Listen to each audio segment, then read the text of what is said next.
states of matter. Next one, that is after the measurement of the temperature, volume, pressure and mass. उसके उसने कुछ gas laws discuss किए. कहते हैं in this way gas laws में सबसे पहला लॉ जो आता है that was the Boyle's law. First one, that is the Boyle's law. Robert Boyle था जिसने हमें लॉ बताया कि at a constant temperature volume of the gas is inversely proportional to the pressure of the gas. Means उसके पास कुछ ऐसी you shape tube थी भाई,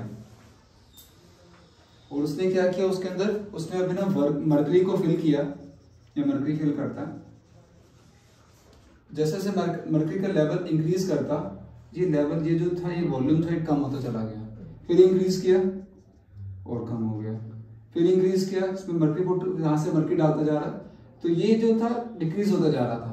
इट शोज दैट मरकरी का लेवल इंक्रीज करने का मतलब था कि वो प्रेशर इंक्रीज करता है, वॉल्यूम धीरे धीरे कम होता रहता है.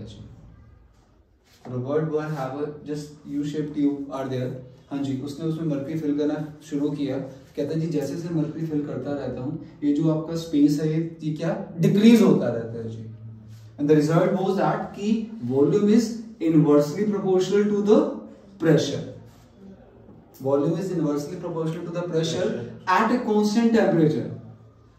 ये आपका जब आप ये एक्सपेरिमेंट कर रहे हो, कुछ रिजल्ट निकाल रहे हो कुछ भी, तो आपका उस कंडीशन में, ठीक है ना, आपने इस एक्सपेरिमेंट करने में 1 hour 2 hour 3 hour 3 days 30 days 1 year कितना भी टाइम आपने स्पेंड किया, ठीक है ना, उतनी देर तक आपका वो टेम्परेचर कांस्टेंट रहना चाहिए. Then the Boyle's law will be applicable. ठीक है. हाँ जी, उसने कहा कि at a constant temperature volume of the gas is inversely proportional to the pressure. Okay, so V is equal to, उसने कहा जी कांस्टेंट है हमारे पास, इसमें PV is equal to constant, और इस कांस्टेंट की जगह अपना that is a constant and the resultant, एक रिजल्ट जो तैयार किया P1 V1 is equal to P2 V2. Result जो जिस पे बेस हमने न्यूमेरिकल यूज करने हैं जी. What is the meaning of this? So we have a pressure, we have a volume, ठीक है ना. Diagrammatically little bit I'm using that this one, ये कुछ diagrammatically prove कर देता हूँ. And we know that this is used for the to measure the pressure. Okay, this one. तो ये उसने अटैच किया यहाँ जी, यहाँ उसने शो किया जी अपना that is the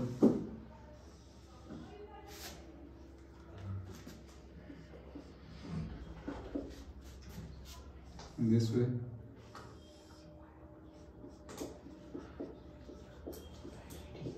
जो ये मरकरी फिल किया हुआ,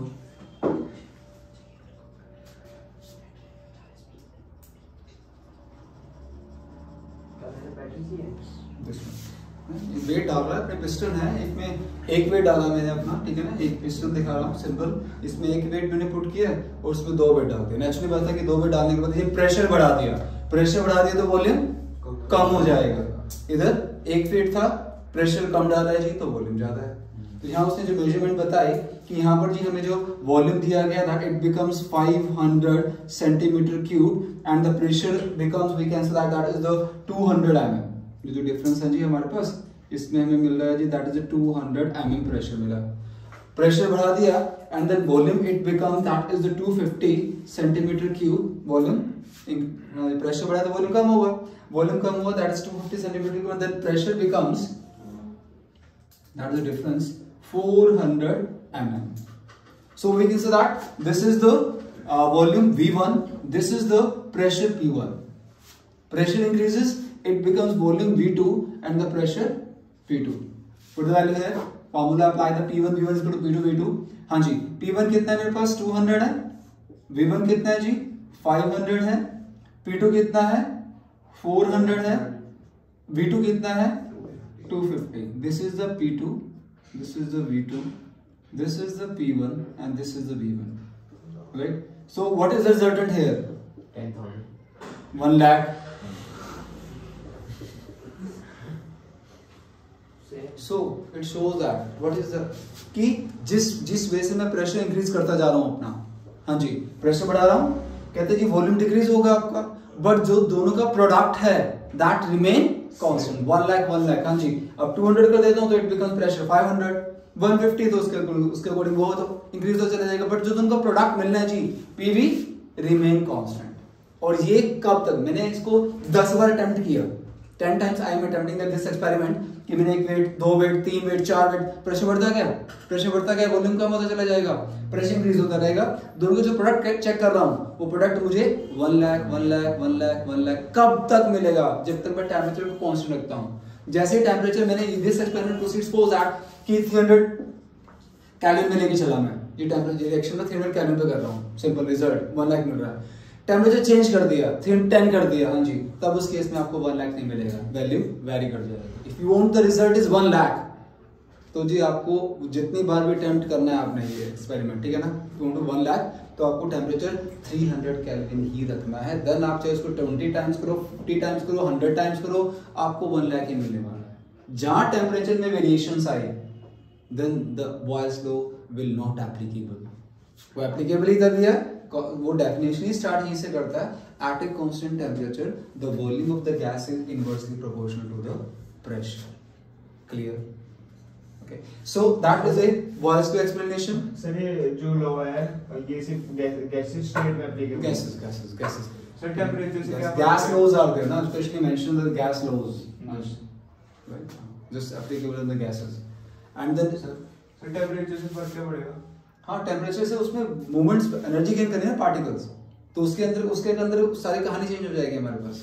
हमने टेम्परेचर को उतने देर मेंटेन है जितना भी पार्टिकल की एनर्जी उतनी है, बिकॉज टेम्परेचर बढ़ाने पर पार्टिकल की मूवमेंट बढ़ जाती है जी, ठीक, स्पीड जो है काइनेटिक एनर्जी बढ़ जाती है। एंड देन द ग्राफ अगर लेके चलता हूँ in this way, in this story, pressure versus volume, and then I am taking that P here on the x axis, और y एक्सिस पे जी 1/v, और प्रेशर वॉल्यूम का क्या रिलेशन है, inverse, so that graph becomes, right, P 1/v है। अगर in this way, just अगर मैं लेके चलता हूं v, then P और v ग्राफ, प्रेशर इंक्रीज हुआ तो वॉल्यूम है ना, ऐसे चलेगा ना, ठीक है, in this way, तो डिपेंड्स अपॉन कि क्या बोल रहा है वो अपना, ठीक। Again that is P versus V, P versus 1/v, depends upon the question में क्या कहा गया उसके अकॉर्डिंग चलना है आपको।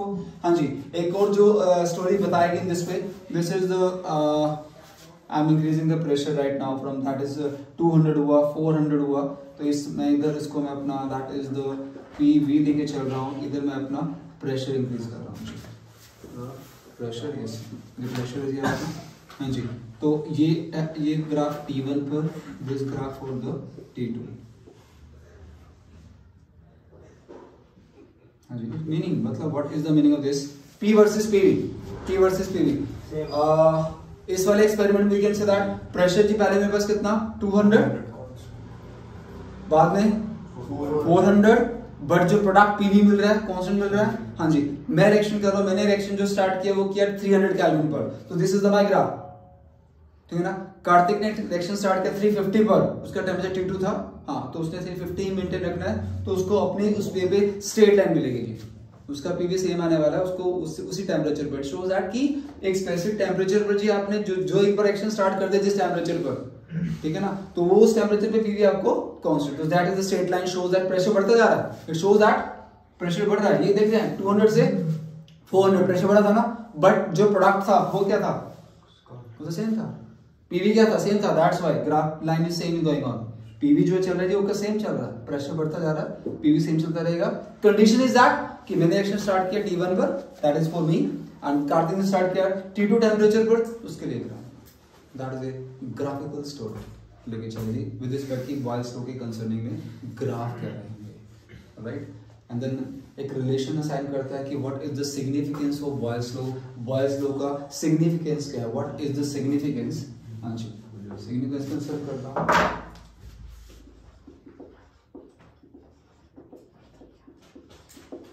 सिग्निफिकेंस ऑफ बॉयल्स लॉ लेके चलता एक result that is the density is directly proportional to pressure, density is directly proportional to pressure. We can say that कि जैसे जैसे हम हाइट पे चलते रहते हैं जी, ठीक है ना, वी नो दैट कि एयर का जो प्रेशर है जी वो कम होता रहता है ना, वी कैन से दैट जो डेंसिटी जो कैन से कि air will be less denser due to the gravity, number of gases that will be जितना हम सरफेस के नियर रहेंगे उतना नेचुरली बात है जी गैसेस का जो एक राउंड है, एक स्फीयर है, ठीक है, एक लेयर है, उतनी ज्यादा जैसे जैसे मैं हाइट पे चलता रहता हूँ, ठीक है जी, हाँ जी, वो ड्यू टू ग्रेविटी आपकी डिक्रीज होती रहती है, स्पेशली जो एयर है वो लेस डेंस होती रहती है जी हमारे पास, ठीक है। तो we can say that with लेके चला कि सिंपल डेंसिटी का प्रेशर से रेगुलेशन, अगर ऊपर हाइट पे चलते चलते, हाँ जी, आपकी जो प्रेशर, अगर डेंसिटी एयर की डेंसिटी कम हो रही है तो प्रेशर भी कम हो जाएगा। दैट्स विद जब भी माउंटेन्स मूव करते हैं जी, ठीक है ना, उनके साथ वो सिलेंडर कैरी करते हैं, ठीक है ना, क्योंकि ऊपर हाइट पे चलते हुए ऑक्सीजन कम हो जाती है, यू नो दैट, बोलते हैं जी स्पेशली, है ना। तो वो क्यों, कैसा क्यों हो रहा है, क्यों कम हो रहा है, बिकॉज आपकी नेचुरल जी डेंसिटी कम होती चलेगी, प्रेशर, दैट्स व्हाई प्रेशर कम होने लगे। एयर डेंसिटी कम होने का मतलब है जी प्रेशर कम हो गया। तो उसने इसी फार्मूले को density is directly proportional to pressure इसी बॉयल्स लॉ से प्रूव करके बताया। बॉयल्स लॉ से वो कैसे प्रूव करते हैं जी, एंड दिस में result in front, that is वो हमारे सामने है, PV is equal to constant, I am taking that PV is equal to constant right now, and volume is equal to P। हाँ जी, डेंसिटी क्या होता है जी हमारे पास, मास अपॉन वॉल्यूम, ठीक है, हाँ जी, मास अपॉन वॉल्यूम, वॉल्यूम की value PV is equal to constant boils law से निकाली गई अपनी, that is the, we can say that D is equal to M upon K by B, K is the constant। किसी भी gas के लिए जो मास है, मोलर मास फिक्स होता है जी, ऑक्सीजन के लिए 32 फिक्स है, नाइट्रोजन 28 फिक्स है, कार्बन डाइऑक्साइड के लिए 44 फिक्स है, तो this is the constant, K is the constant, we can say that direct density is directly proportional to P, pressure। So that जो रिजल्ट है बोल रहा था जी, that is the significance of Boyle's law, कि Boyle's law की help से हमने क्या क्या रिजल्ट निकाल दिया कि डेंसिटी का प्रेशर से डायरेक्ट रिलेशन है जी। और इसको फिर प्रूव लेके चला कि ऊपर चलते हुए हाइट पे चलते चलते, ठीक है जी, आपकी जो एयर की डेंसिटी है वो कम हो जाती है। डेंसिटी कम होने का मतलब प्रेशर कम हो जाएगा, प्रेशर कम होने का मतलब जी जब भी माउंटेनर्स मूव करते हैं जी, हाइट पे चलते हैं, तो वो हमेशा ऑक्सीजन सिलेंडर कैरी करते हैं two is prevent the sickness, है ना, वो अनकॉन्शियसनेस, हार्ट शुरू हो जाएगा, चक्कर आने शुरू हो जाएंगे, दिस वन, तो that is called the sickness condition बोलते हैं, ठीक है। तो उसने बताया कि इसलिए वो जब भी माउंटेनर्स मूव करते हैं जी ऑक्सीजन सिलेंडर कैरी करते हैं, तो that is a significance of the Boyle's law, that is whole scenario of the Boyle's law। Clear?